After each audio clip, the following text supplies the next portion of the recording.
I'd like to call the the Scarborough Town Council meeting for February 1st, 2012, and I would ask that you would rise with me and join in honoring America. Pledge allegiance to the flag of the United States of America and to the republic for which it stands, one nation, under God, indivisible, with liberty and justice for all.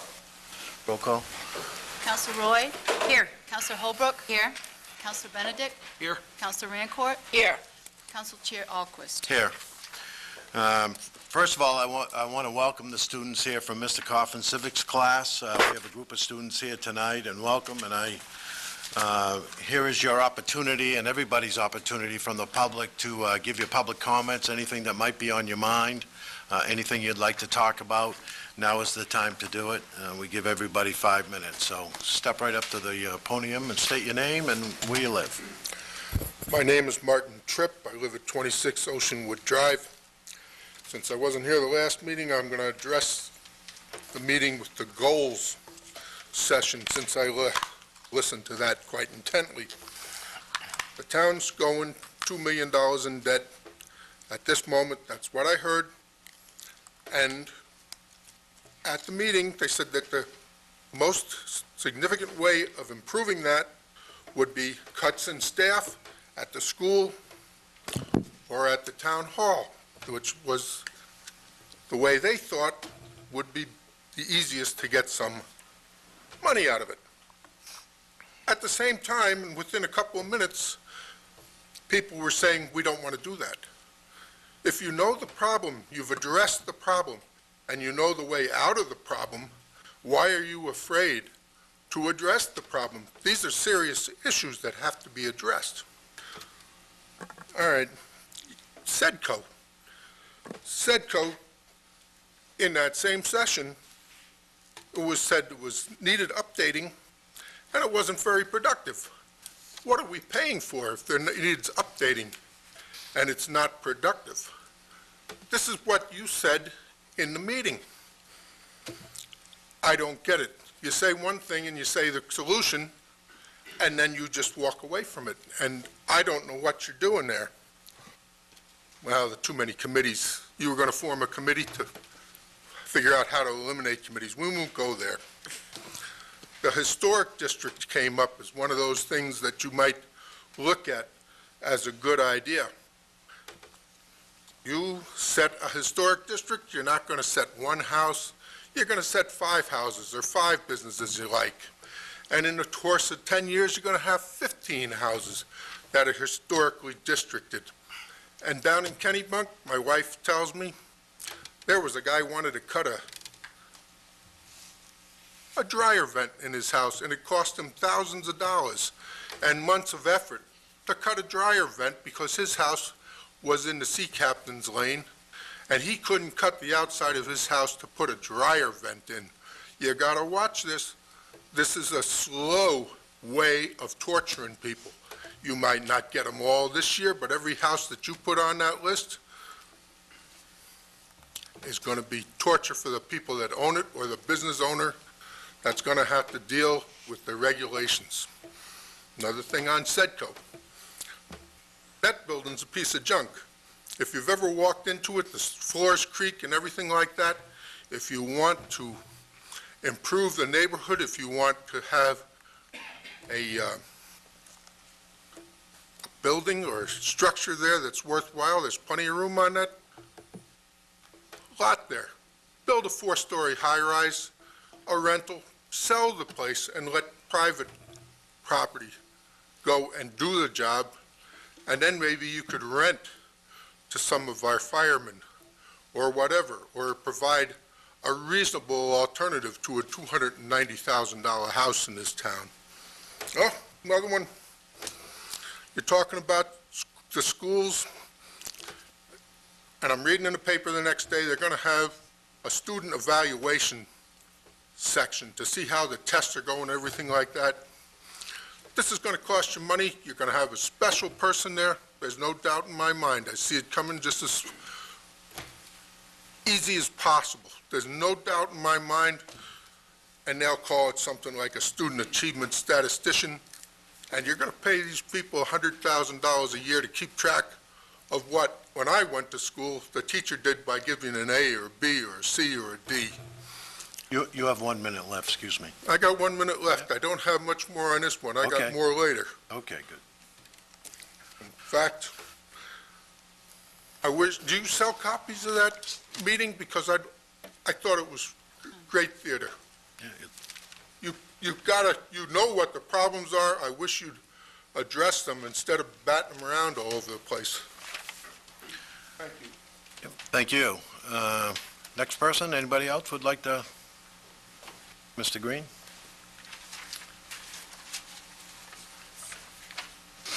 My name's Dave Green. I live at 135 Beach Ridge Road. You have in front of you on your agenda tonight Resolution 1201 about getting some funding for affordable housing. I would hope you would all support that to get this ball rolling. All right? It's been kicked around in some of the local newspapers a little bit by some disgruntled neighbors. I think these things can be worked out, but I think it's long past time that we go ahead, because this is part of our goals in our planning, that we have affordable housing in this town. And I defy anyone, you can ride around with me in this 54 square miles in the town of Scarborough that I do service work for people's houses, and see the disparity between the high end and the low end. I have a tremendous amount of people who can barely keep their nails on the wall to support their living space here in this town, and that's sad. So we need to address that, and I hope on Resolution 1201 you will support that, and let's get this ball rolling. And if there's issues with it, we can work it out. I'd be more than happy to sit down and get on that committee. This committee is nothing new. This has been going on for 6 years. So we're not making elephants here. Let's get the ball rolling, and I hope you all support that tonight. Thank you. Thank you, Mr. Green. Somebody else? Anybody else? There'll be plenty of opportunity as we go through the agenda to speak on specific items if you'd like. So, having said that, we'll close the public comment part. Next is the approval of the minutes. Move approval? Second? Any discussion, errors, or anything in the minutes? Seeing none? All those in favor? Opposed? It's a vote. The next item is adjustments to the agenda. Is there any tonight? There is none. Item 7, items to be signed. I'll do that through the meeting. And the first order of business. Order 1203 is a 7 p.m. public hearing on the proposed amendments to Chapter 405, the zoning ordinance, Section 9, Performance Standards, J, accessory units. I'll open the public hearing for this order, and maybe I'll ask Tom or Dan Bacon's Dan. here. It Oh, might be Dan. helpful for a quick little introduction before public comment. Thank you. Go ahead, Dan. Thank you. I'm Welcome. happy to do that. Dan Bacon, Town Planner. And in the interest of brevity, this was before you, excuse me, for first reading at your last meeting. It's also been to the Planning Board, actually earlier this week, for their public hearing. These are proposed changes to the accessory unit standards in the town zoning ordinance, essentially to become a bit more flexible in terms of how accessory units or accessory apartments, sometimes they're referred to, are allowed, where they're allowed, and what the various requirements are. And I'll touch on the highlights and then I'll turn it back to you, Mr. Chair.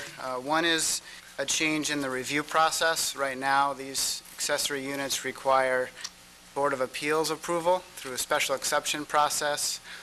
These amendments would make it an administrative process through the Code Enforcement Office, eliminating that step, streamlining the process a bit. Another change is eliminating the requirement that the property owner be present while the accessory unit is occupied, which is a current requirement.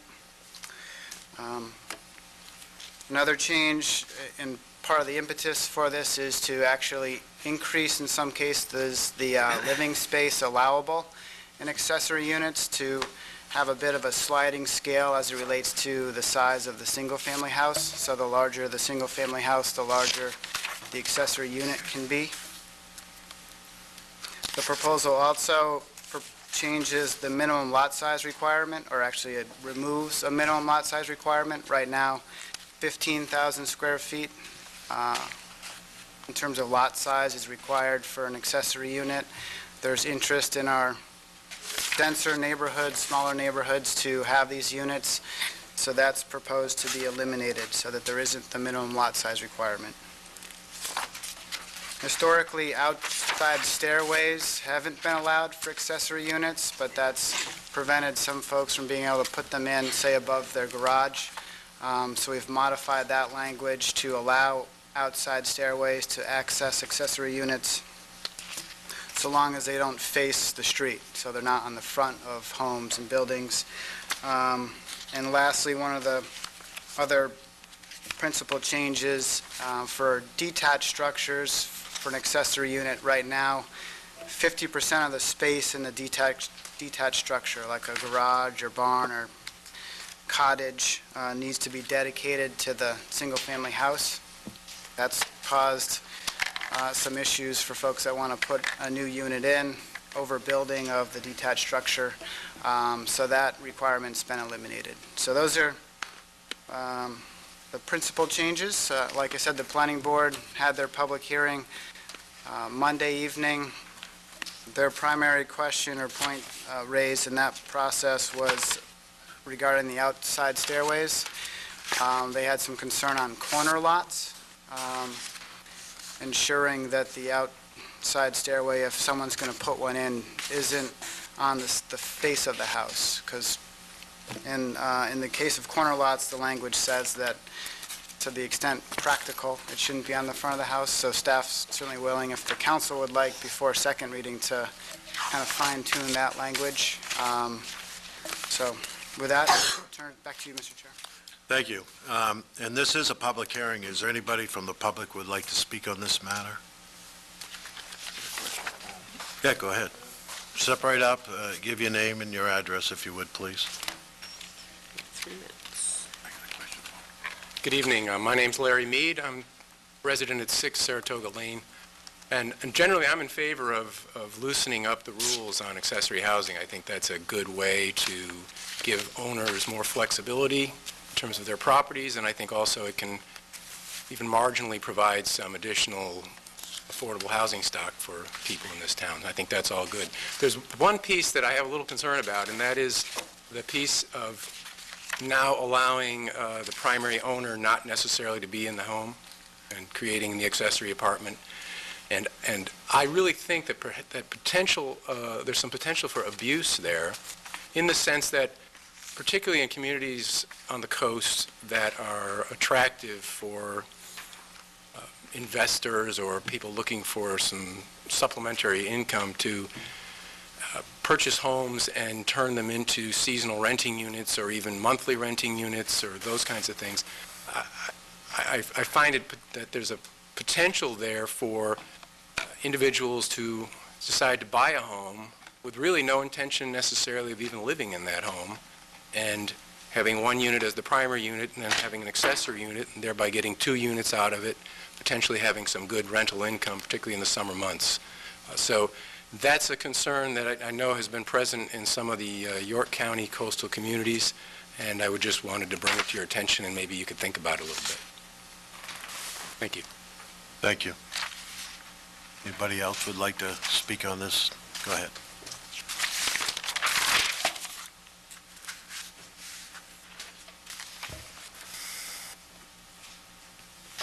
Good evening. My name is Bill Conley. I live at 72 Highland Avenue in Scarborough. I do have an accessory unit in my present dwelling. It's served me well over the years. My in-laws have lived with me since I purchased the house there 15 years ago. I'm in favor of the amendments being changed. I'm in favor of the proposals.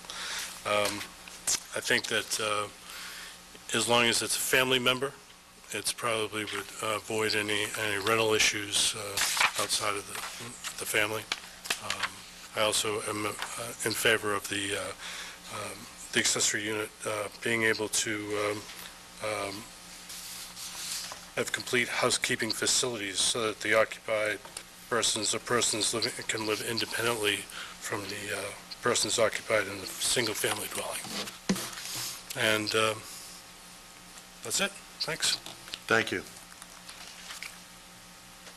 I'd like Public to, hearing? yeah, I'd like to read a public comment into the record because the Okay, person yeah, could sure, not be go here. ahead, Councilor Roy. This is from Melissa Carriffio from 31 Morning Street.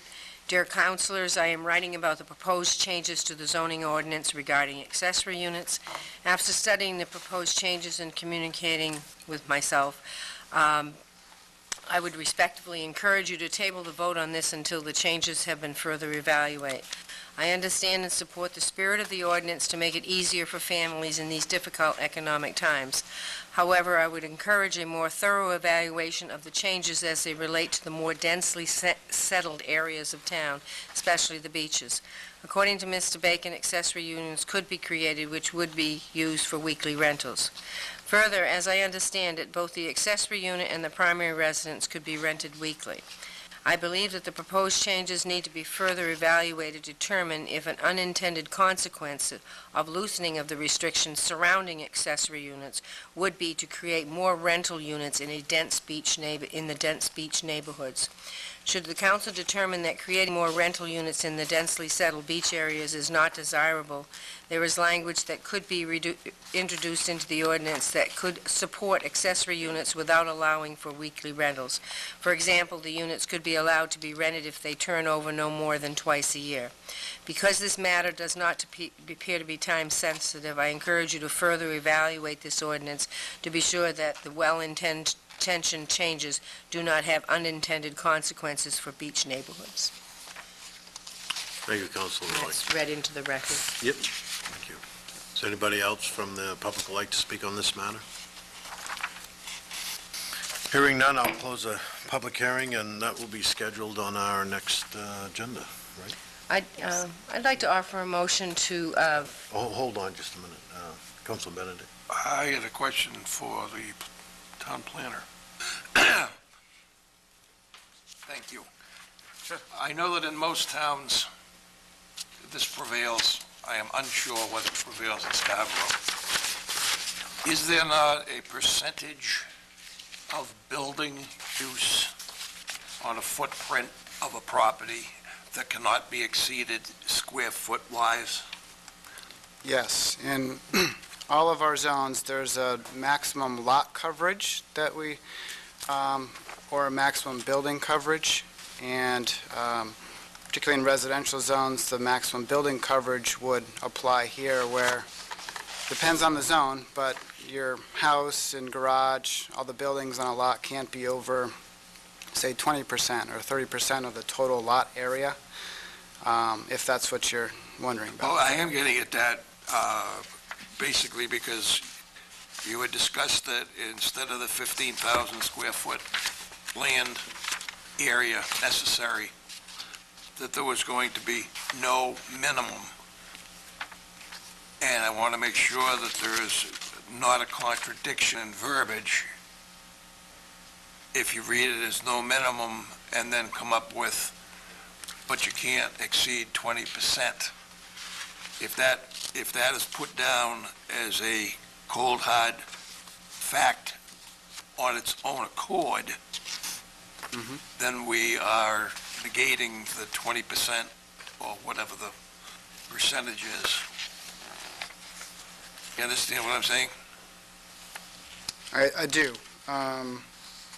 And the no minimum is intended to apply to the lot, the size of the lot, not to the maximum lot coverage. But if it isn't clear enough, we can make it clearer in the language. So I'll say there's a very small lot, say it's 5,000 square feet, and in that zone you have a maximum lot coverage of, say, 20%. You can't have greater than That's 1,000 square feet. 1,000 square feet of building area. in total. But we can, if it's unclear, we can, between now and second reading, work on that. I just like to see it be clearer, because being associated in the building business, if I was to read that the way it is, no minimum, it looks like it offsets the 20%. I think there may be verbiage of some sort reminding people of the 20% should be in there, because otherwise we're going to get, I can see people coming up with presenting hardships, why they should be able to, and then using this as a reason, and they sort of have a good point, because it's not distinctively written. Thank you. Thank you. Council Roy? Yeah, Mrs. Carriffio also asked some questions as she emailed me, and perhaps I could ask Dan if you could respond to them, just so that people could be thinking about them. The first question she asked was, could somebody build an accessory unit at Higgins Beach, let's say, that would be used for vacation rentals? And this, you want me to go one at a time, or? They could do that. Okay. And we would have to make changes in the ordinance to prohibit that, correct?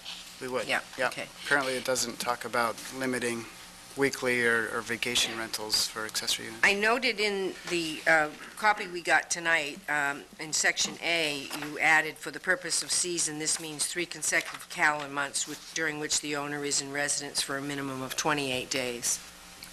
Yep, that was inadvertently deleted on an earlier version that went to ordinance committee in first reading. So that won't address that concern that's expressed by the Higgins Beach resident. Okay. All right, the second question she asked is, could someone take a garage that does not meet setback requirements, which is a current non-conforming outbuilding, and make an accessory unit out of it, and would that require zoning board approval? They likely could, and it would require going to the zoning board of appeals, because the building's non-conforming to setbacks, so they'd need to, if they're changing or expanding a non-conforming building, the zoning board would need to approve that change. Okay. And then the third question just relates to the owner not needing to be present all of the time, but that 28 days at least would give some presence. But she's just asking about if they, weren't present at all, could they own the cottage and have both areas, the main house rented as well as the accessory? They could, yes. And the current language, the current ordinance guards against the case where both units are occupied by renters or non-owners. And during the focus group that was involved with updates, there's a few members of that focus group that thought of the case where, say there's a seasonal property owner and they're away, then the renter of the accessory unit could sort of essentially watch over the main house. There wasn't a lot of discussion about this double rental and some of those types of issues that might be specific to the beach communities, so we certainly can examine that closely, maybe go back to the current standards under A, because maybe the drawbacks of that are more acute than the benefits of what the focus group is thinking of, or we could even look at more specific language to that issue. Okay, thank you. Carol? Yes, I, sitting on the ordinance committee, that you've brought up, there are a couple of issues here that were brought up that I don't think we fully considered.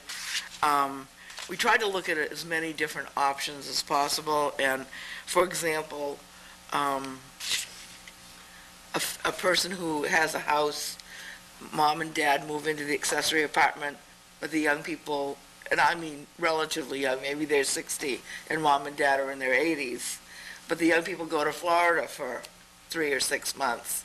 The owners are not on the property, but a family member in the accessory apartment is. So we're trying to look at all of the possibilities, and it's very hard to opt every single one without doing injury to another circumstance. So I would be more than happy to, to relook at this.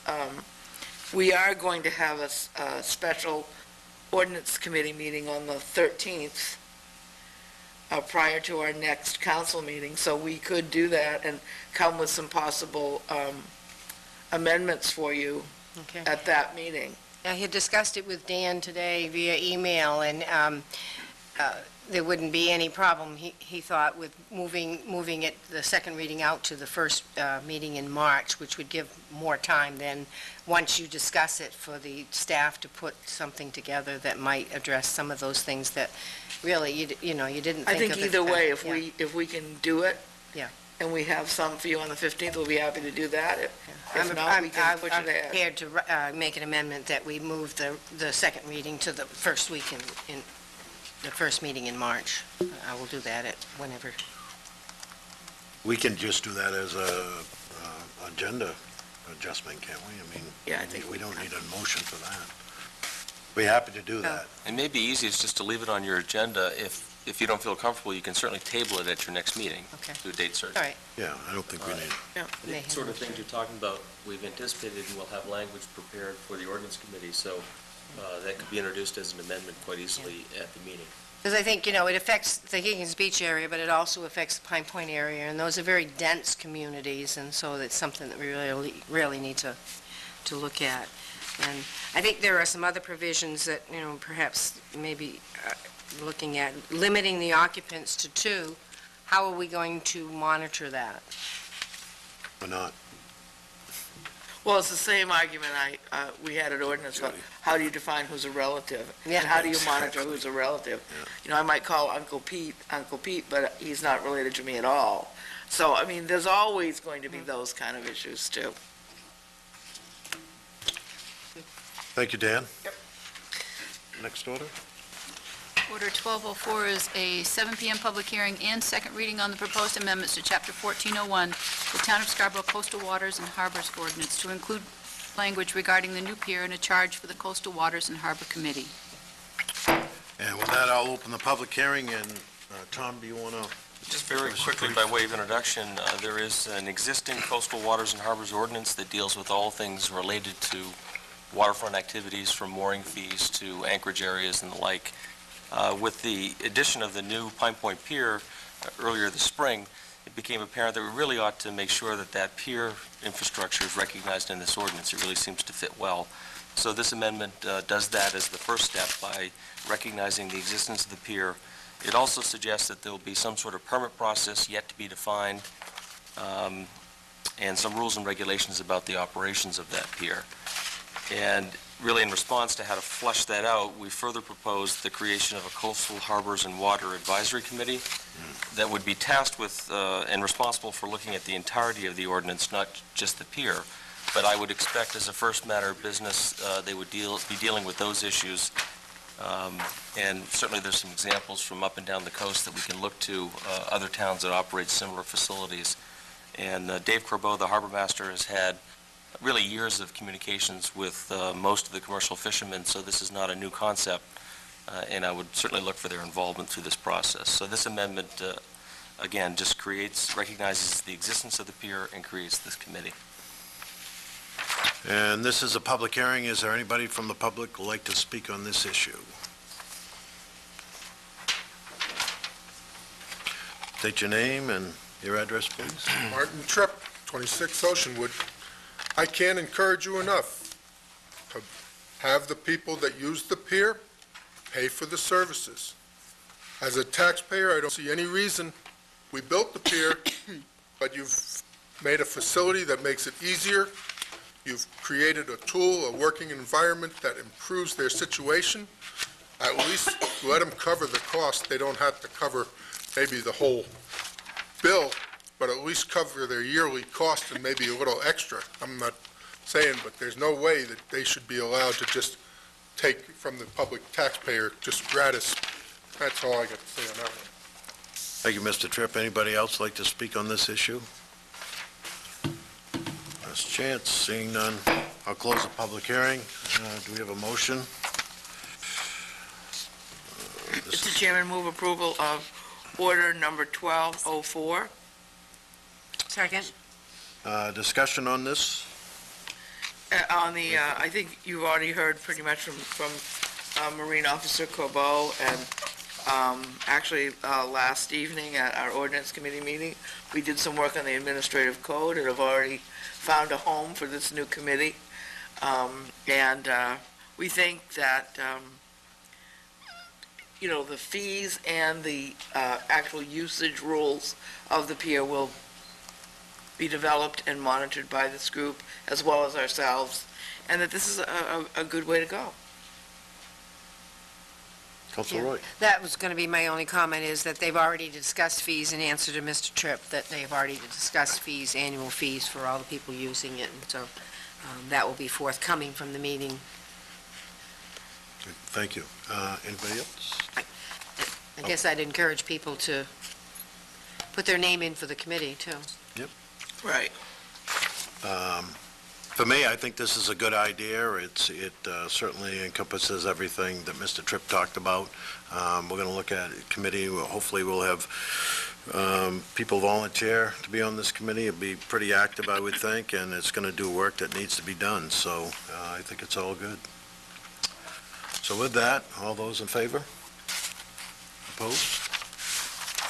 Order number 1210 is a 7 p.m. public hearing and action on the new request for a coin-operated license from Red Robin International, Inc., doing business as Red Robin Gourmet Burgers located at 800 Gallery Boulevard. And I'll open the public hearing on this matter. Does anybody like to speak on item 12-10? Having seen none, I'll close the public hearing. And motion to approve. Councilor I Roy. just, for clarification, for my lack of intelligence, what is a coin-operated license? So what does that mean in relationship to a restaurant? In this situation, they have the claw that comes down and... Oh, picks up the stuffed Right. teddy bear? Right. Oh, Yes. okay. Kind of like the fair thing. I thought maybe it was an automat. They're doing laundry in the back or something. Oh, no, they give the food out of the, you put the coin in and get the food. So we're going to try to keep moving here. I move approval of order number 20-10. I second it. All those, any discussion? We've had enough. All those in favor? It's a vote. Resolution 1201 is a resolution in support of a community development block grant application on behalf of the Scarborough Housing Alliance regarding the possible creation of a new workforce housing on town-owned property in partnership with Habitat for Humanity. Dan could say a few words. Yeah. Dan, yep, Dan Bacon's going to say a few words and introduce this item. Thank you, Mr. Chairman. This is a request to endorse a grant application to the Cumberland County Community Development Block Program to at least apply for help in funding a sewer line extension to 75 Broad Turn Road. And this is the property that the Scarborough Housing Alliance and Habitat for Humanity are starting to explore designs for and the creation of workforce housing. The town received money this year from the CDBG program, the block grant program, to help hire a consultant to help both organizations examine the feasibility of housing here and examine ideas for designs for a housing project, which is now underway. It's in the early stages. There was a neighborhood meeting last week presenting an initial concept for a housing layout. There's a meeting coming up next week to present the same concept to get more feedback on the design. There are certainly questions and concerns about the density of the project, the layout of the project. This proposal is simply to apply for sewer line extension to serve the project. The zoning that's in place for this property requires public utilities, requires water, requires sewer, regardless of how many houses there are, what the development plan is. And this plan here shows two potential alignments for the sewer lines. This has just been initially explored. The red is the shortest distance, which could be a sewer extension to connect into Dunstan Corner. Dunstan Crossings development project. In green, you'll see the sewer network of that project. The yellow is a longer sewer extension that would use Broad Turn Road and connect down to where the current sewer line leaves Broad Turn Road, enters the Dunstan Crossing project. There's very preliminary numbers on what that could cost. The red alignment, just to make that sewer connection and then serve a development road, is about $80,000 to $90,000, and that's what the town's applying for, or recommending to the council we apply for. The yellow alignment is a more costly sewer extension, just given the length of it. So it would be somewhat more than that, probably on the order of $120,000 or so. So these grant opportunities come about every year. This is the time of year that they're due. We certainly, from the Housing Alliance standpoint, Habitat standpoint, realize that it's premature in terms of understanding the layout of the project, the density of the project, but whether there are 5 units or 25, the property does need sewer service, and that's one of the more costly pieces of infrastructure for a project to move forward. So that's why the town is suggesting, or staff is suggesting to the council that we at least apply and see if we could receive that funding to serve whatever size development gets approved ultimately. So, thank you. Thank you. Is there anybody from the public who'd like to speak on this? Please step up to the podium and state your name. Hi, Amy Hardest, D4 Saratoga Lane. And I wanted to first say I have been an economic development officer and commercial loan officer for the city of Portland and other towns in the state. And I am all for applying for this grant. I think that we absolutely should make application and meet the deadlines. I am concerned about the planning process for this project and the lack of involvement of the abutters. And I had never heard about this until Sunday. I had a computer that crashed, so I guess without any mail or neighbors notifying me, I would never have heard of this. So I'm concerned about the whole planning process and maybe including more people in this. And I don't think this is necessarily the right way to go, but I am in favor of at least applying for the funds. I live right there, and there's not sewer line there, but I understand it's necessary for a project of this type.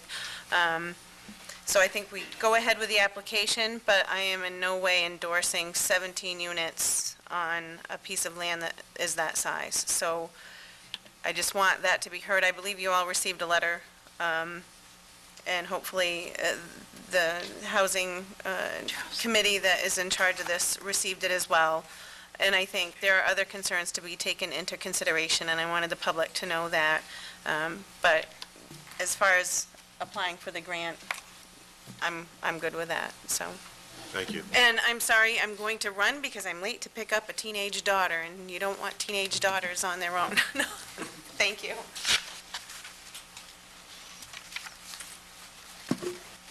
Martin Tripp, 26 Oceanwood. On the low-cost housing, if you were selling the house in an initial ownership position to a member of town workforce, what happens when there's a change of ownership? Is he restricted to who he might sell that to? Would you have to write that into the deed? If you do, that presents a problem. if you do have that kind of thing, how do you administer it? How would you force somebody who's bought a house from you to return that house to the town so it could be passed on to yet another town worker? Are you becoming a renter in fact or not? I don't understand how you're going to get around the position and the rights of ownership of property. You're going to need a Philadelphia lawyer to figure out the context that would be carried over to make this system work, that it would be restricted in any form to town workforce. So you're opening yourself up to potential lawsuits. I don't disagree with housing for people who need it and who town workforce, but this has several elements that if you think forward on it, is a little difficult. And the problem in town is the cost of the lot. It's written in the paper. Everybody here understands it's too expensive for a lot. The way you take and get around that is you have to go up. There are areas in town, you're putting four-story building at Oak Hill and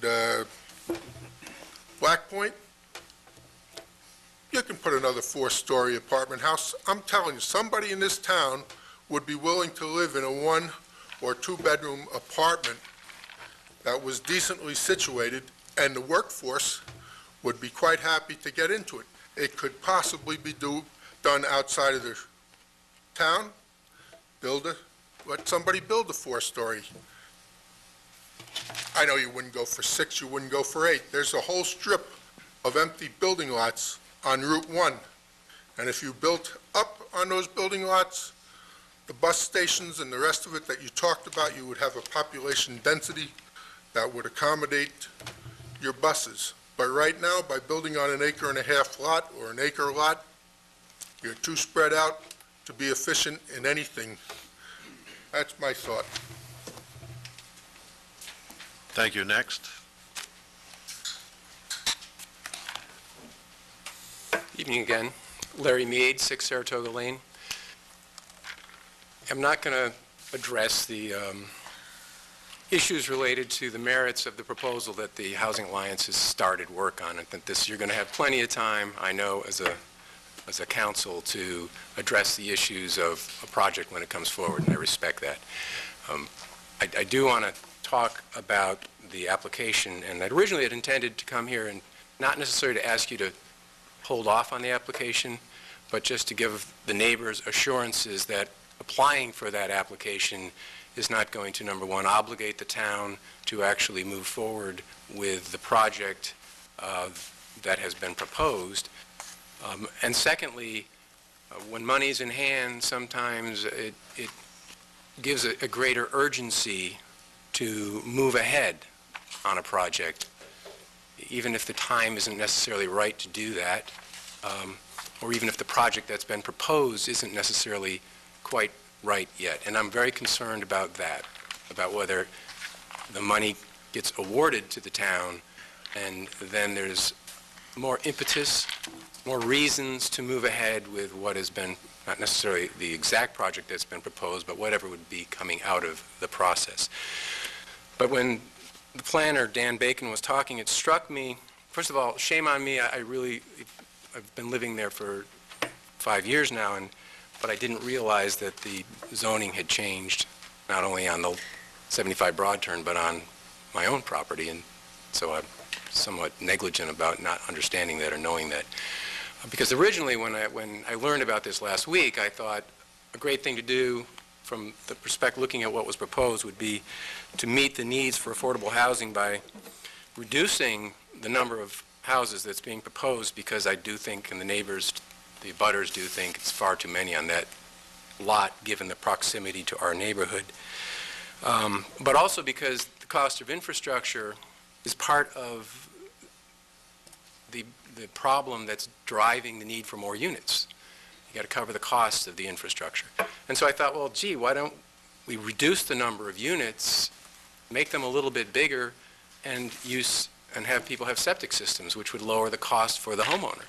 And then I found out that the zoning had changed. And So the question I have is whether or not, if it made more sense on this particular proposal to develop affordable workforce housing, and part of that, lowering that initial cost would be lowering the infrastructure costs, if there's any chance at all of rezoning that particular parcel so that septics can be used, lowering the cost, making that housing more affordable.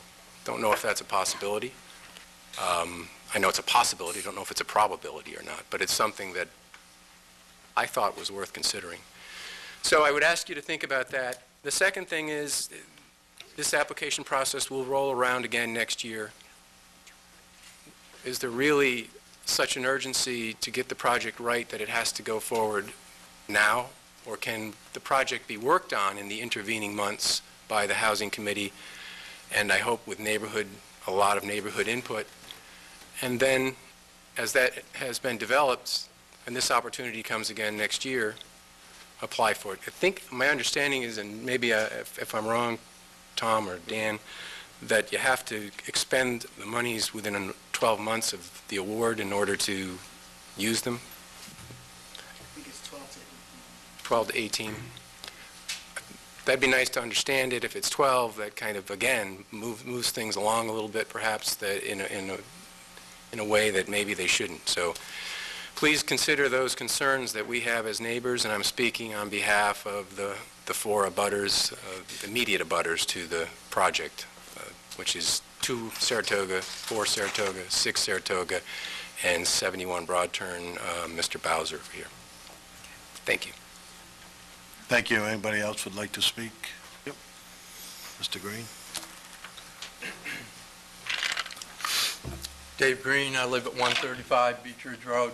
I didn't realize it was going to be a public comment for the resolution. I wouldn't have bothered you with my stuff the first trip around, but listening to some of the comments I've heard tonight, this is not something that's been put on the fast track, as I'm sure most of you councilors are aware. This has been ongoing, okay? And if you come out of the woodwork at the 11th hour and want to squawk about it, we'll address that. But let's move forward tonight, please. This has gone on for 6 years.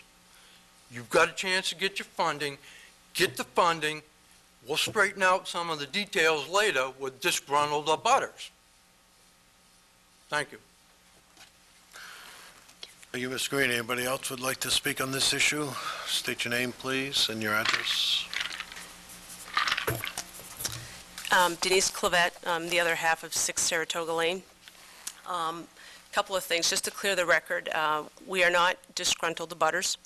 I just want you to know that we have human faces and we have wonderful families that are great contributors to the town of Scarborough, wonderful children in our school systems, and have produced wonderful people that are contributors to society.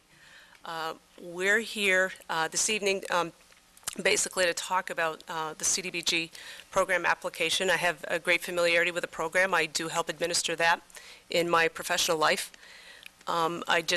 A couple of things that I want to articulate here this evening is that if the cost differential, quoting Dan here, is between 90 and 120, I urge you that if you're going to go forward with this application, that you go for the full 120 to maximize your rate of return. I mean, you would have opportunities at a later point in time for people on Saratoga Lane to capitalize on the existing line, as well as any other land ownership along that property between the end of the existing line and where the affordable housing program is going in. So I urge you to take a look at that.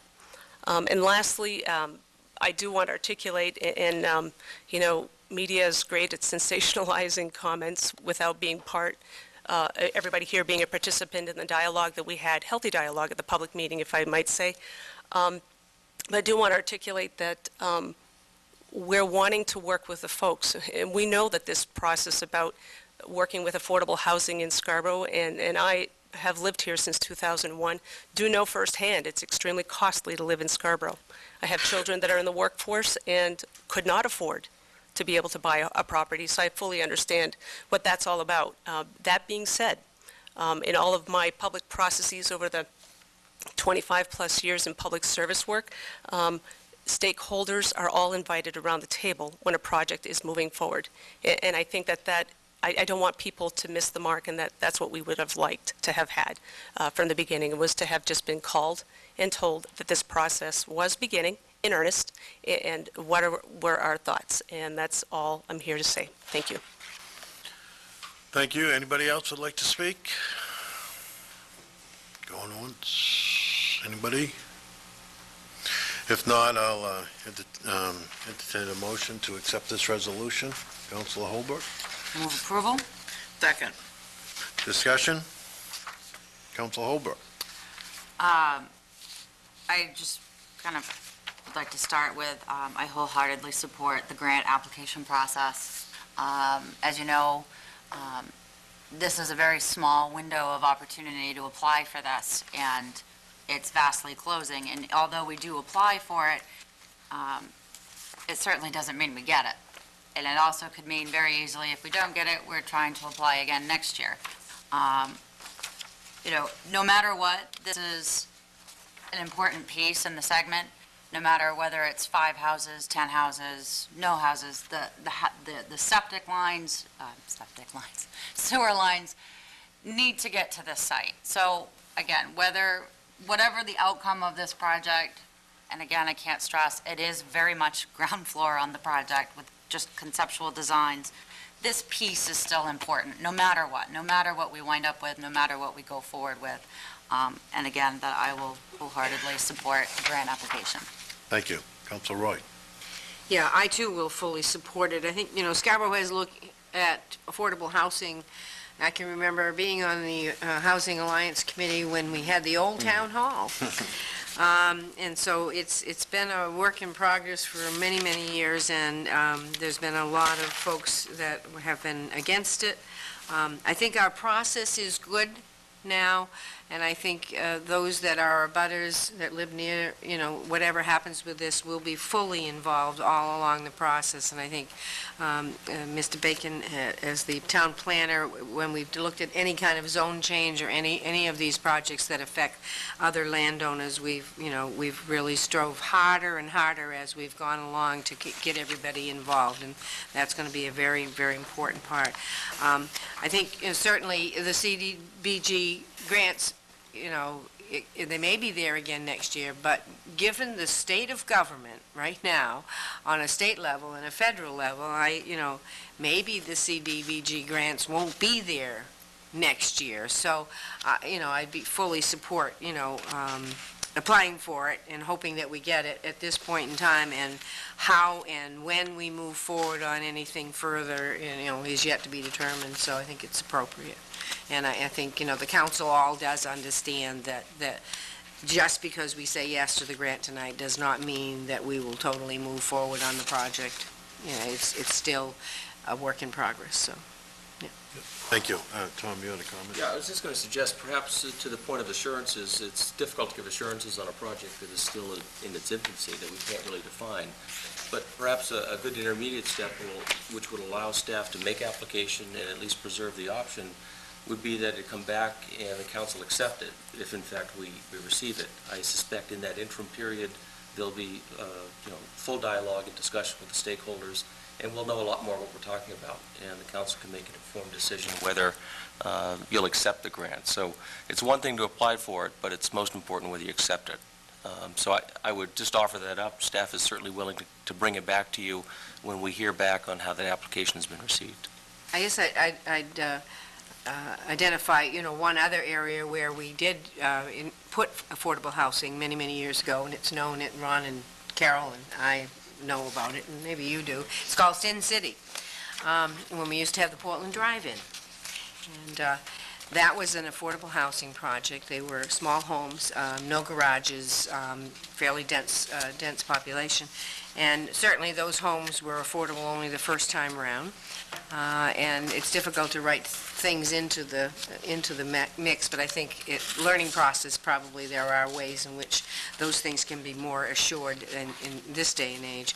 But it's turned into a great little community, and the people like the community, and the homes, a lot of the people have stayed in the homes since they bought them, so it's... Councilor Rancourt. Yeah, I just wanted to say that, as with every project, there's a beginning and an end, and it's a long way to the end. And this concept that we have here, I'm sure will be tweaked many, many times before it's adopted and moves ahead. As far as the CDBG, I'm also intimately involved in applying for CDBG grants, and I know the money pot is shrinking seriously every single year. And in fact, this year it's going to contract quite significantly. So, and we will be in competition, so it's certainly worth it to get into, to make the attempt. And my goal is, I would love to be able to see sewer extended everywhere in town. It would help our water table and the health and safety of our communities if that were true. So whether or not this development comes as it is so far proposed, I really feel that we can't lose by at least applying for the project. My feeling on this, I wholeheartedly support this. I think it's a great idea. I agree with David Green that this project's been, affordable housing has been a part, and Council Roy has been part of this town for a very, very long time, and I think it's pretty, for me, it's exciting that we move in this direction. I'm convinced that that's probably a really good location to put it. I'm not convinced of the density. We can talk about that. Certainly, Councilor Rancourt says this is a first step in many steps, but I don't want to lose out on this grant, the possibility of getting this grant. So I think we ought to move forward. I think it's like I said, I think it's an exciting day for us when we talk about affordable housing. It's always been a project.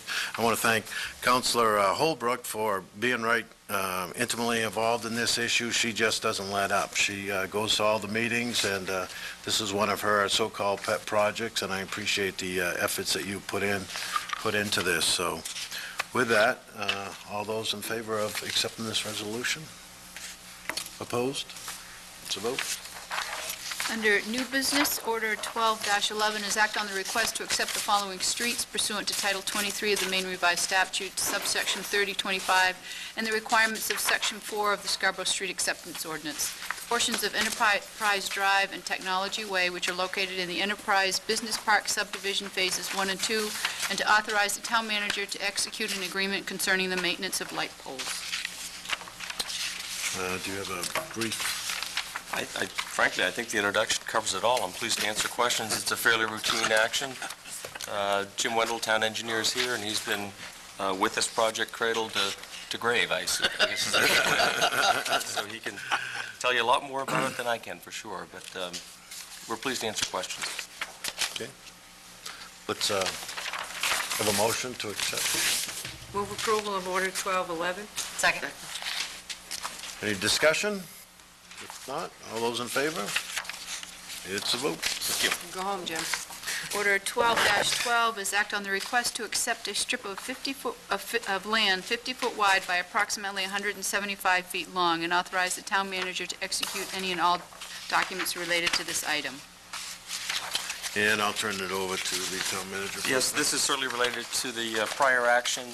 There is a 50-foot right-of-way by 175 feet long that connects Technology Way, near the end of Technology Way, onto Scarborough Downs Drive. I believe this is a requirement through the fire department for fire access. It is a gated access, as I understand it. And this action would accept that 50-foot strip as town property. We have a motion to accept. Move approval. Second. Discussion, Council Roy. Yeah, this 50-foot way is similar to the one that is off Maple Avenue between the development there. It's gated. Council Holbrook. My only question I have comes into the fact that, and I appreciate and understand that this is a fire lane, but Scarborough Downs Road, correct me if I'm wrong, that's still a private road?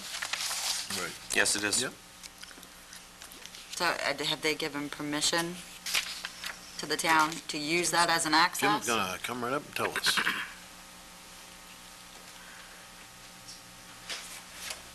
Thought he was gonna get out of that there. Hi, Jim Wendell, town engineer. Short answer is yes.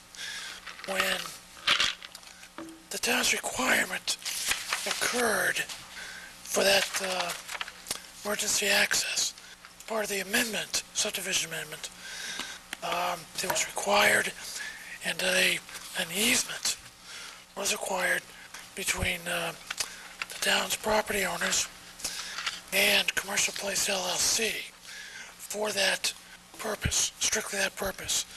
I have a copy of the easement deed that was recorded at the time, and there's a sketch in it that shows the location, and it really covers the 50-foot wide easement from Route 1 down to Downs Property Drive, and then takes the left to connect up with the 50 by 175 foot property. So the easement is contiguous from Technology Way back to Route 1 through the Downs property and drive. Okay. Are we under any kind of an obligation? Does this tie us into having to accept or maintain any part of Scarborough Downs Road? I would suggest no. We've had a couple of these in the past in some other subdivisions, and the question of, there's always been a presumption in some of these locations that the public works or the town, if necessary, if it ever felt it had to, would do what it needed to do to get down that access easement. There's nothing expressly required of the town to maintain anything. It's just an easement to cross. Okay. Thank you. Any more questions? Thank you. All those in favor? It's a vote. Next item. Order number 1213 is act on the request to accept the following streets pursuant to Title 23 of the Maine Revised Statutes, subsection 3025, and the requirements of Section 4, the Scarborough Street Acceptance Ordinance. Lobos Road and Leah Lane, located in the Arlington Hills subdivision. And I'll turn over to the manager. Yes, there's a map attached. This subdivision, as was mentioned, is simply two streets running from Holmes Road and connecting into Beaver Brook Road, and the Lena Lane is a small cul-de-sac coming off Logos. As with the prior actions, there was a expectation with subdivision approval that the roads, so long as they're built to our standards, would become town roads at the end of the project and at that point. Thank you. Motion? Move approval of order number 1213. Second. Discussion? All those in favor? It's a vote. Order number 1214 is act to authorize the town manager to sign a release deed on parcel R056, lot 0128, Pine Haven Terrace. Thank you. I'll turn it over to the manager. Yes, this is a bit of an oddball. As the council's aware, the town, through its tax policies, or should I say through Maine state law, when taxes go unpaid after a period of time, there's an automatic foreclosure for unpaid taxes for liens placed against the properties. In this particular case, December 16th, 2011, we foreclosed on this property. It's unique in that it spans two different communities. The majority of the property is located in South Portland. Only a small sliver is in Scarborough. And if you look at the map, look at the top of it, you should see a little yellow highlighted area. It's just that little portion of the property that, for which there are Scarborough taxes paid. Frankly, I think it was an oversight on the part of the property owner or the mortgage company, and we finally were able to make contact with them. Unfortunately, foreclosure had already happened. Pursuant to the policy regarding tax-acquired property, thankfully, we didn't have to get involved with a lengthy payment process. They paid all back taxes, and as the policy requires, they are paid in full for the current year as well. So this action would deed that portion back to the homeowner, which is the town's policy. Thank you. Motion?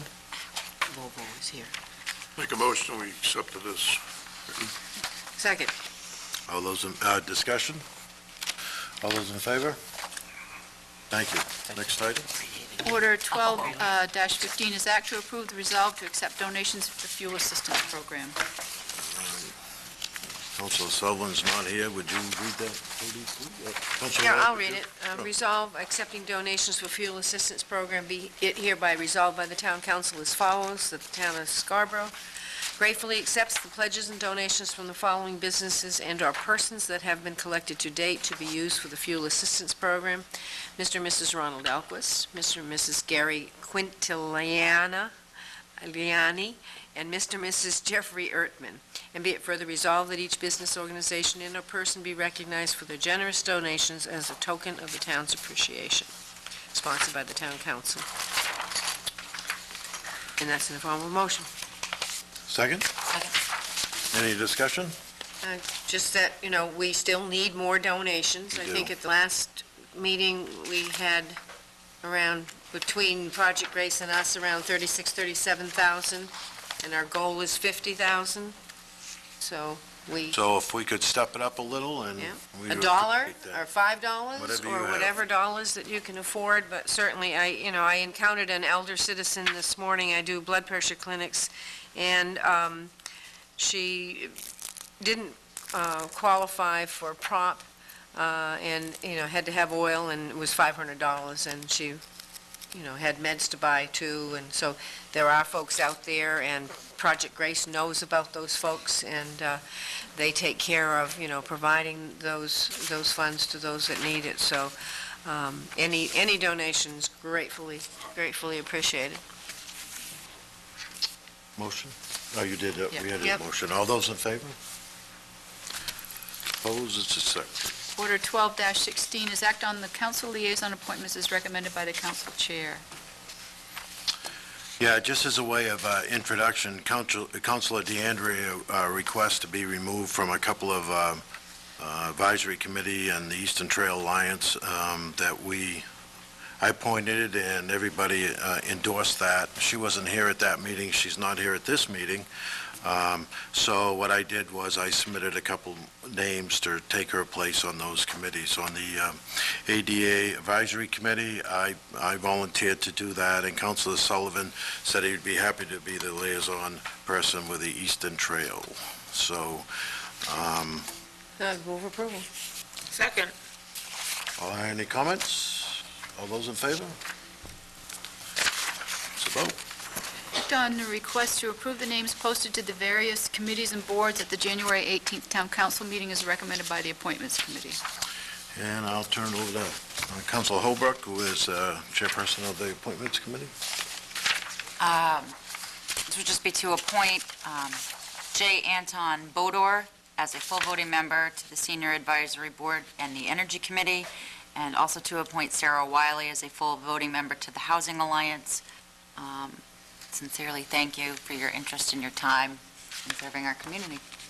I'll That's in second form that. of a motion. I'll second that. And we have many vacancies, or we do have some vacancies pending, We right? still have some We get those vacancies. posted someplace. and I have a few to post They tonight. are posted on the web, so people should check that. And we're always looking for new volunteers and people to step in and help us out on some of these committees. So, all those in favor? Opposed? It's a vote. Next item. Oh, the next item is item 12-18, move approval. No, we're going to do non-action Do the items. committees. Sorry. Non-action items? Do we have any non-action items? Let's go to the standing committees and reports. Councilor Roy, you have any report? Yeah, SEDCO met as a working meeting on the 25th. Our next meeting will be on tomorrow morning, as a matter of fact, at 9 o'clock. At that SEDCO meeting, we discussed some potential revenue-producing activities that might help to fund the SEDCO bid office, and then we'll be meeting tomorrow to, continue work on that. Long Range Planning Committee had a meeting on the 27th. Actually, we had two things. On the 25th, we had a meeting with the landowners that abut the Haggis Parkway, just looking at that zone and looking at perhaps some adjustments in that zone area. And then had the regular Long Range Planning Committee meeting on the 27th, where we firmed up some of the adjustments to the zoning in the Pine Point area. The only outlying part of that is the shoreline zoning. They've been in contact with DEP to make sure that what's been proposed for that shoreline zoning meets with DEP adjustments or requirements. And the workshop we had with the Haggis Parkway with the landowners was really well-attended. Almost all of the people who owned parcels along the Haggis Parkway were there. A lot of good ideas came out of that, and then they were further discussed at the meeting on Friday. And we're moving forward on that. I believe the Pine Point rezoning will be coming to the council in March. Yes. So, and I think that's it. Busy. Council Holbrook. Two quick things. The first one is that the Housing Alliance holds its regular monthly meeting this Thursday at 7 o'clock, and then they are hosting another public outreach meeting on Wednesday, February 8th at 7, which will be held at the public library. And I also have some names to post this evening from the Appointments Committee. We have Leroy Crockett to the Community Services and Recreation Advisory Board as a full member. Joyce Pelletier to the Community Services and Recreation Advisory Board for first alternate. Kate Norfleet, second alternate, Community Services and Recreation. Elizabeth Bates as a first alternate for the Seniors Program Advisory. And we have a full voting member for the Cable Television Committee, which will be Karen Vashon. Thank you. I forgot one very important committee, Finance.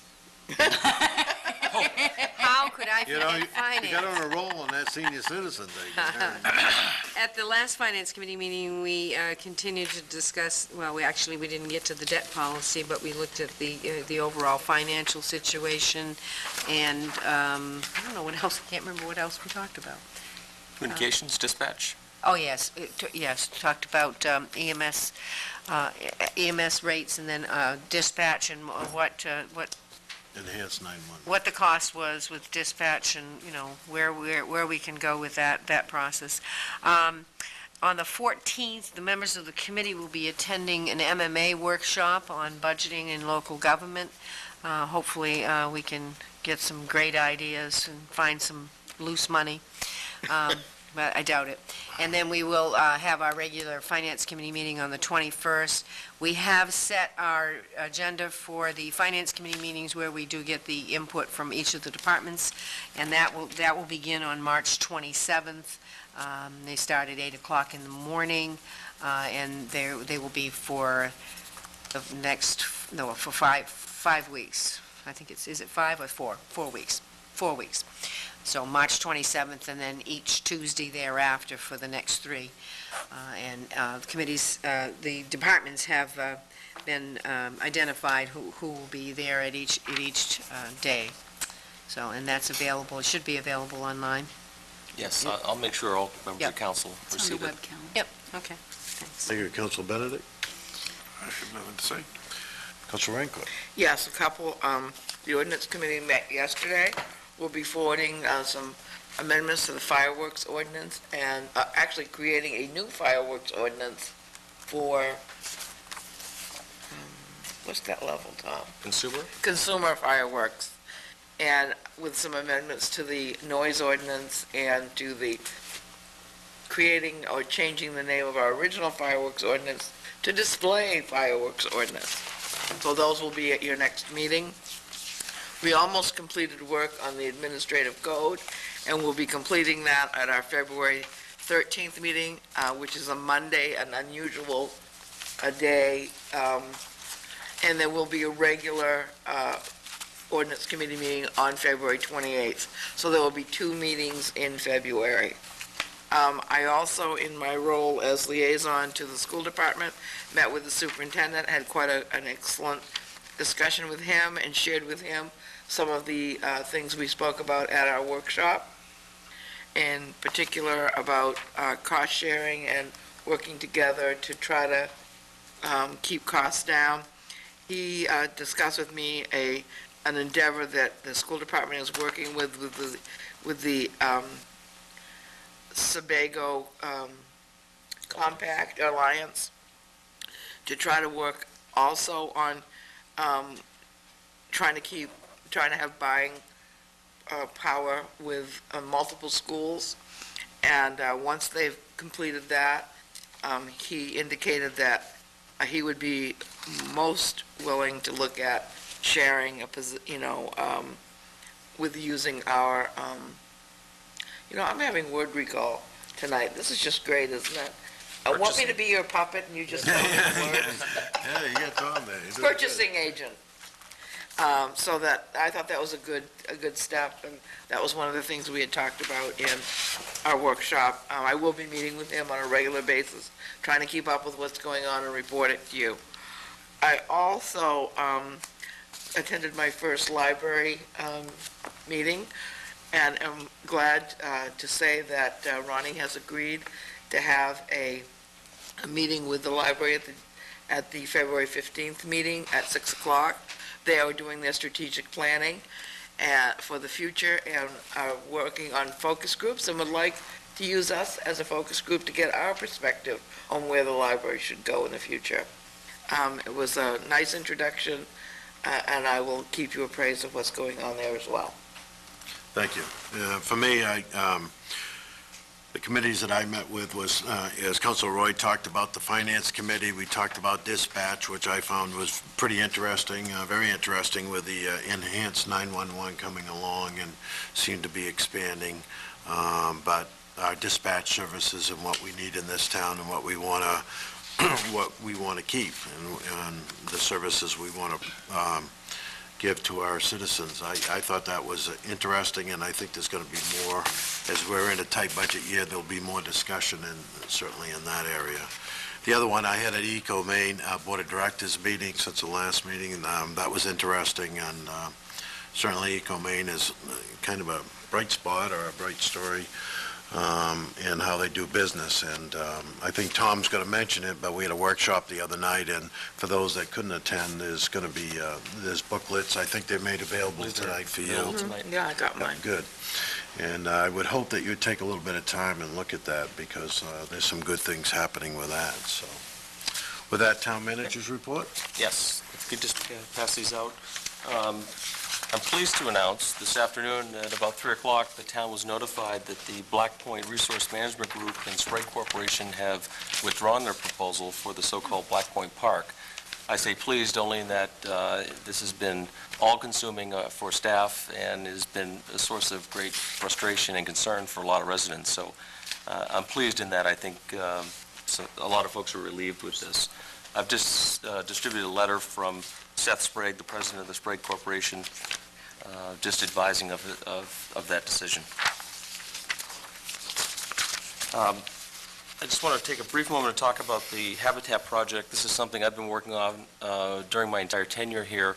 Councilor Holbrook has been involved, I think, during her entire time as well. It's exciting that things are finally moving.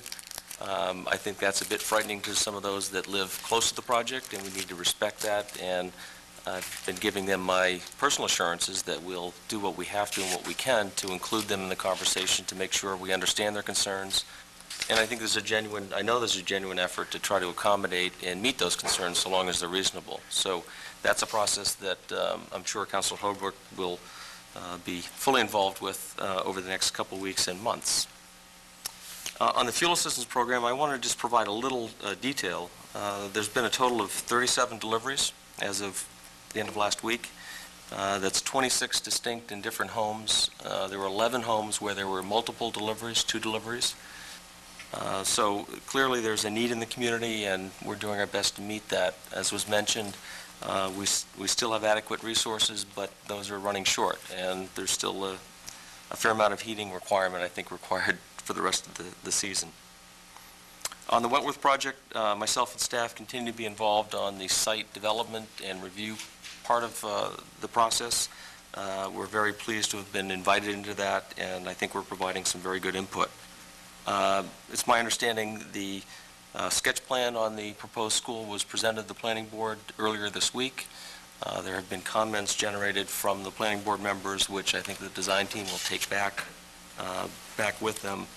We've also been working in detail regarding mitigation for the wetland impact. Many might recall this was a major point of conversation at the beginning of the project.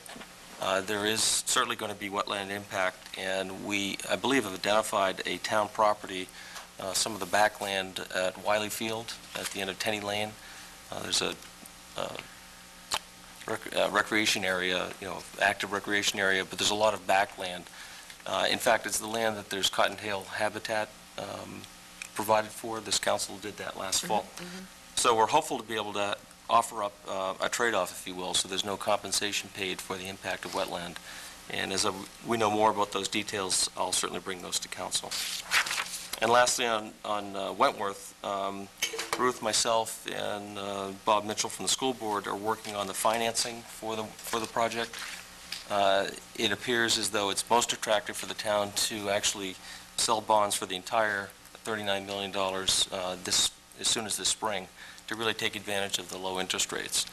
And we need to be very careful about how we manage those monies over the term of the contract to make sure we don't violate any IRS rules, and it looks as though we'll be able to do that quite easily. Those bond issues will certainly be council actions in the coming weeks and months. As was mentioned, I will provide a budget schedule. I've prepared one late last week, shared it with the Finance Committee, and I think at this point we're ready to share that to the wider audience. And 2 final things, as was mentioned, there was a council workshop where we had a presentation from the auditors for the audit period ending last June. And I am pleased to mention that for the 6th year in a row, the Finance Department was awarded an Excellence in Financial Reporting Award through the GFOA, which is the standards board, if you will. So that's a real feather in our cap to staff to be able to be recognized for their efforts. And finally, I'm working with Council Chair and Vice Chair regarding different technology that I think has great promise and potential for Council to ideally go paperless, which is doable. It's going to require all of us to commit to this. And I don't want to go slow because I see some interest, so we're going to demonstrate a couple of different devices with 2 counselors and see how that goes and improve upon that, perfect it, if you will, before we go to the next step. So with that, I'm available for questions. Thank you. Council Rancourt, council comments? I have a couple. I just wanted to say, I know that Judy's going to mention this too. Sue Bostwick Thorne, class of 1964, passed away earlier this week. Her funeral was, I believe, Monday. Sue worked at Scarborough High School for a number of years as in the maintenance department, and will be sorely missed. I also wanted to say that I was unable to attend the workshop on the audit and the Eco-Maine because I was attending the planning board meeting. It was my first one that I attended in a very long time and the reason I was there was a project that is affecting my own neighborhood. It's the Wegman project on Black Point Road for assisted living, and I think it's a wonderful project, but it certainly pointed up to me the continuing issues that we have with Black Point Road. And many people came to speak, and if I heard once, I heard it many, many times, traffic. This is an extremely busy intersection in our town, probably the most busy intersection in our town. And we've attempted many plans to fix it, and we really haven't ever brought many or if any of those plans to fruition. One person who testified at the planning board made a kind of an overall question, which I thought really was a challenge to us on the town council, and that is, what is the long-range plan for Black Point Road? And I couldn't, it wasn't my place to answer that night, but in thinking about it, I could not answer what the long-range plan for Black Point Road is. We do know that it is a major route in Scarborough. It's probably, I don't know this for sure, but my guess is it's probably the oldest route in Scarborough from the settlers who settled at Black Point and moved up into the Oak Hill area and then out to Eight Corners, which was Buggy Meeting House, and out into the hinterlands.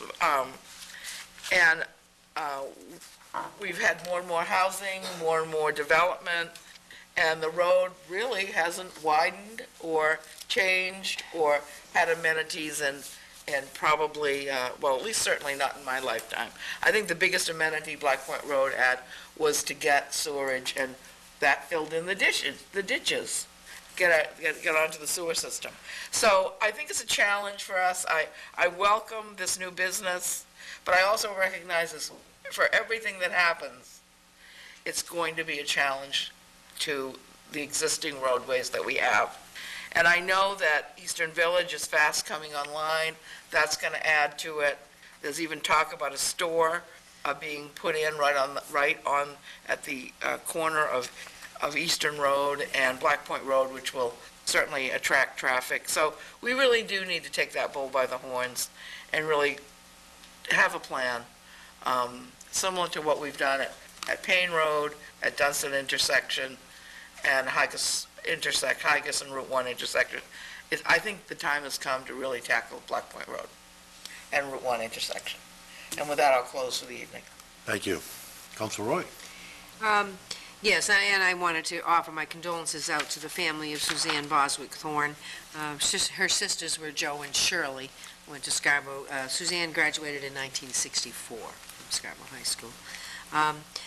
The other things, I guess, one, I wanted to mention that the Maine Municipal Association also is putting on a workshop for elected officials. It'll be from 4:30 to 8:30 on March 20th. All councilors have gotten a memo about it in their email. If you would like to attend that, please let Colette know. I think that we should, particularly because it's being held here at Scarborough, our presence would be good. It's a workshop for elected officials, and it's just, a general topics of things that elected officials are involved with. It's March 20th. Yep. And I think it's 4:30 to 8:30. All right. I got 5 to 8. but- So just, if you'd let Colette know, she'll make sure that she puts your name down, and we might be able to get a reduced rate because we're sponsoring it. That's I what believe she's... we have 5 complimentary registrations, and I Yeah, think we've so- had 5 counselors express interest so Yeah, far. good. so. Good. And I just kind of wanted to respond a little bit to some comments, particularly about the goals workshop, just so the John Q. public knows that we're not $2 million in debt, but we are going to be receiving about $2 million less in revenues from the state. So that's our conundrum right now. And certainly, we're, on the Finance Committee, we're working and thinking about anything that we can do to not increase the tax rate and to keep things in a level keel. And I think that's one of the reasons why we felt it important for the 3 of us on the committee to attend the workshop on budgeting, because perhaps there are some new thoughts and ideas from other communities that might be helpful to us, and hopefully we can get something from that. Regarding the SEDCO, where the SEDCO building is, that SEDCO building is currently being rented by Goron Associates, and SEDCO rents space in that building, and it's not falling down around them. The boards do creak, but it's a lovely old school, and it's served Goron Associates extremely well for, 20 years? probably, at least. And as far as forming committees to establish a committee, we really aren't doing that because we already have a Rules and Policies Committee, and one of the things that the Rules and Policies Committee wanted to do was to look at all of the committees and determine liaison potential and those kinds of things, and we will do that with a committee that's already established. And I think I'm on that committee, too. You are. Yeah. And there was one other thing. The other comments about SEDCO needing updating and being not productive, I think that anybody that listens to a workshops are a chance for the council to gather together and share thoughts and ideas. And the shared thoughts and ideas may not be collectively agreed upon by all council members.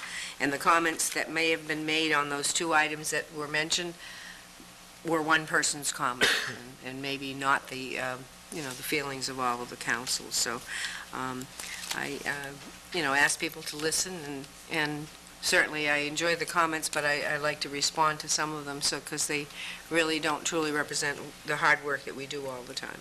So, thank you. Thank you. Council Holbrook? Just a couple quick things. Again, I just want to bring up that Scarborough PD has a Facebook page. Again, this is a really nice tool for folks in town that you can go on to their page and like it, and you can receive updates. So things that are happening in your neighborhood or things that are going on in the community, you can get updates from that. I wanted to laugh a little about the new technology, and I suppose that means I have to stop dragging my feet and get internet at the house.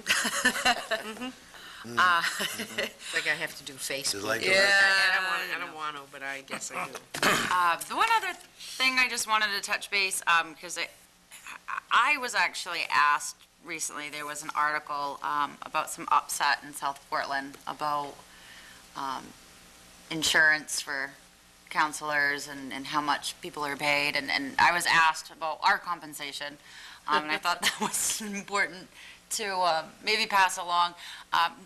Counselors in Scarborough do not get insurance, and our stipend for our service for the year is, we're compensated $1,500, minus Uncle Sam's taxes, of course. Of course, Ronnie gets more. Ronnie gets $17.50. Oh, yeah, you get the big bucks. He gets the big bucks. Yeah. Yeah, thanks for telling my wife. Steve, Originally, when the fee was set, the stipend was set, it was $350. When I was first on the council, that's what we got for the year. And it was the average, half of the average tax on a home. So that tells you that it was set quite a while ago. Yeah. But $1,500 is, average tax around $3,000, so it still equates to about that. Is that it? That's it. Councilor Benedict? Thank you. Okay. Listen, again, we have a large number of students here tonight, and I would ask that each one of you, if you'd go up to the podium and just give your name and what class you're in, what year you are, and that way you'll be an official record of this meeting. So just step right up, if you would. Yeah. Line right up there. Your teacher will be proud of you. That's right. All right, I'm Sam Wardwell. I'm from Mr. Coffin's civics class, period 5. Thank you. Next, just line right up, if you would, everybody. We want to prove that you're here. Thing on? Yeah, Yeah. it is. All right, Don't handle it, because it makes all kinds of crackles. I'm Sam Shepard. I'm a sophomore, Mr. Coffin's 5th period class. Thank you, Sam. Next. Connor Smith, Mr. Coffin's period 4 civics class. Thank you, Connor. I'm Stephen Swaney of Mr. Coffin's period 5 class, and I'm a sophomore. Thank you. Andrew Hopkins, Mr. Coffin's period 5 civics class. I'm a sophomore. Thank you. Next. Step right up. Those are the boys. I'm Dana Bond, and I'm a sophomore, and I'm from Mr. Coffin's 3rd period civics class. Thank you. I'm Erin Brady. I'm from Mr. Coffin's 3rd period class, and I'm also a sophomore. I'm Marissa Rosbera, and I'm from Mr. Coffin's first period class, and I'm a sophomore. Thank you. I'm Madeline Shaw, and I am also a sophomore in Mr. Coffin's period 5 class. Good, thanks.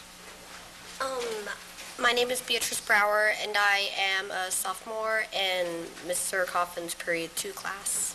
Oh, we got all the periods. Thank you. My name is Ben Stone. I am a sophomore in Mr. Coffin's period 3 class. Excellent, thank you. Thank you. You know what it Thank you remind- again, students. You know what it reminded me of? The boys all sat back there, the girls all there. It was like the dances we used to go, you know, the boys used to be over in this corner, the girls used to be over in that corner. This is probably the most exciting place you could be this evening, and we appreciate you showing up with us. I just had a few comments. Again, I just want to talk about the affordable housing. I really, for me, it's really exciting to see this thing. We're making some progress on it, and everybody, I guess, is almost giddy about it. You know, something's happening. I know Council Holbrook is, and it's been a long time, and I just think it's terrific, and I hope we can do everything we can in our power to move this thing along. I know there's going to be tweaks and there's going to be changes, but that's okay. The second thing is, I'm glad that the new park is gone, that it isn't going to be built down to Black Point. I think that's terrific in my world, anyway. Last week, Tom and I and Dan Bacon attended a meeting over in Saco Town Hall with some elected officials over there, the mayor and a town councilor and their manager, and the meeting was to discuss Saco's they're anxious to build a new exit over on the Flag Pond Road area, and they've tried that in the past, and it really hasn't gone anyplace because of money, and they'd like to pursue that again, so they were looking for our support, and certainly, we said that anything we do, we're going to bring in front of the full council, and I can't imagine how that would ever hurt us if something like that happened. It'd probably ease up a little traffic on the Payne Road, I would hope. But again, anything we hear about that, we'll pass information on to the full council. Again, I wanted to mention we had 2 workshops Monday night. The auditor, it was all good as far as I'm concerned. There was a few minor tweaks there. I guess that's the way to put it, Tom. Sure. It was just minor things, but I guess the big news is that Ruth Porter and her crowd, once again, they stepped up and they received that award, and I think it's like the 7th or 6 in a row. 6 in a row that they've received that, and I think that's very significant. It's a big deal, and once again, it speaks of the talent that we have working in this town and the kind of job that they do. The last thing I have is I want to wish my dad a happy birthday. He turned 90 on Sunday, and he's doing well down the Veterans Home, and he's enjoying every minute of it, so happy birthday, Dad. And with that, the next order of business is? Order 1218 is act on the request for an executive session pursuant to Title I of the Maine Revised Statutes, subsection 4056C, regarding a personnel matter relating to the town manager's evaluation. Not to return to the public session, right? Yeah, so moved. Second. All those in favor? We'll adjourn the meeting. Thank you. To go into